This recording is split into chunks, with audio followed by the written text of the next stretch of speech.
تنصروا الله ينصركم ويثبت أقدامكم.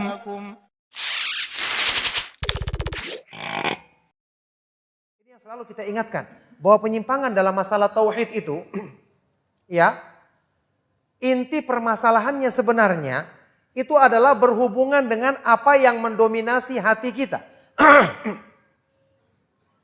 Apa yang mendominasi hati kita? Kenapa orang melakukan perbuatan syirik, meminta-minta kepada berhala, kepada dukun, atau kepada jin-jin penunggu tempat yang dikeramatkan? Karena ketergantungan hatinya kepada Allah lemah.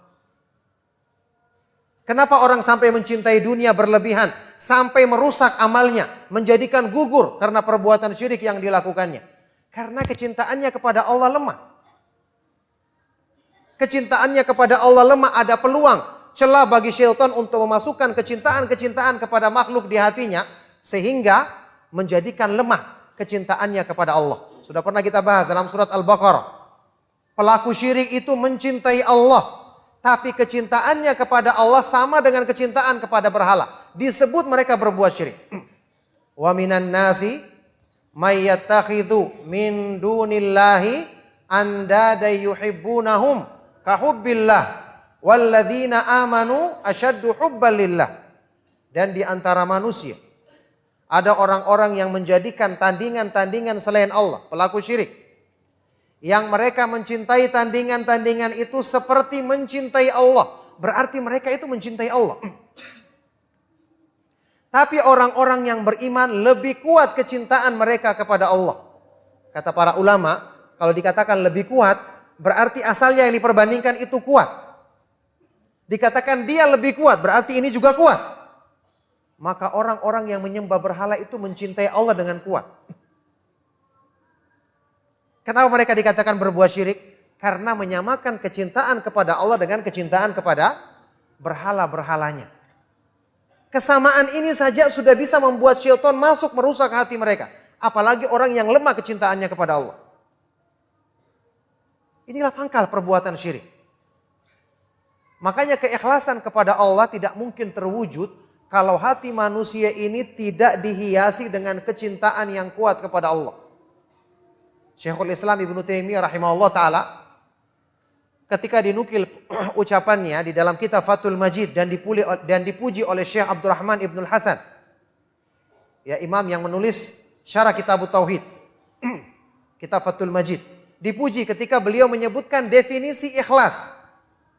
Mengikhlaskan amal, apa definisinya? Kata Ibnu Taimiyah, al-ikhlasu mahabbatullahi wahdahu wa iradatu wajhihi. Ikhlas itu adalah mencintai Allah Subhanahu wa ta'ala semata-mata dan mengharapkan untuk memandang wajahnya. Ikhlas itu berhubungan dengan cinta. Kalau kita punya kecintaan kepada Allah lemah, pasti ikhlasnya juga lemah. Dunia yang akan mendominasi. Kalau pengharapan dan ketakutan kita kepada Allah Subhanahu wa ta'ala lemah, muncullah ketakutan-ketakutan kepada makhluk. Ketakutan-ketakutan terhadap urusan dunia yang berlebihan. Ketergantungan-ketergantungan kepada makhluk.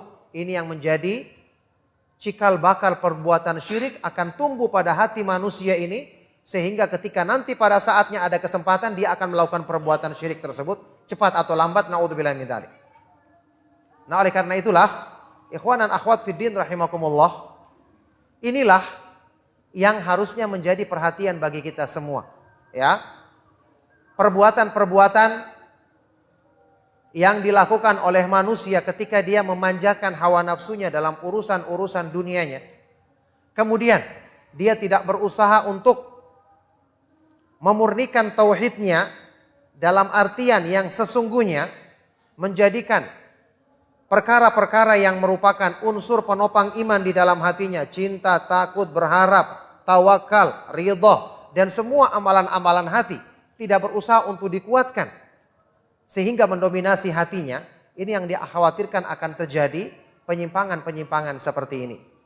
Makanya ayat yang kita sebutkan tadi adalah dalil yang menyebutkan bahwa meniatkan amalan soleh untuk urusan dunia, apapun urusan dunianya, maka itu adalah termasuk perbuatan syirik kepada Allah Subhanahu wa taala. Meskipun kata sebagian dari para ulama ini, untuk orang yang beriman tidak dibayangkan mereka itu semua niatnya untuk dunia saja. Kalau orang kafir jelas niat mereka untuk dunia bisa jadi secara keseluruhan 100%. Tapi orang yang beriman pasti ada niatnya untuk Allah Subhanahu wa taala, dan cukuplah ini dikatakan telah melakukan perbuatan syirik.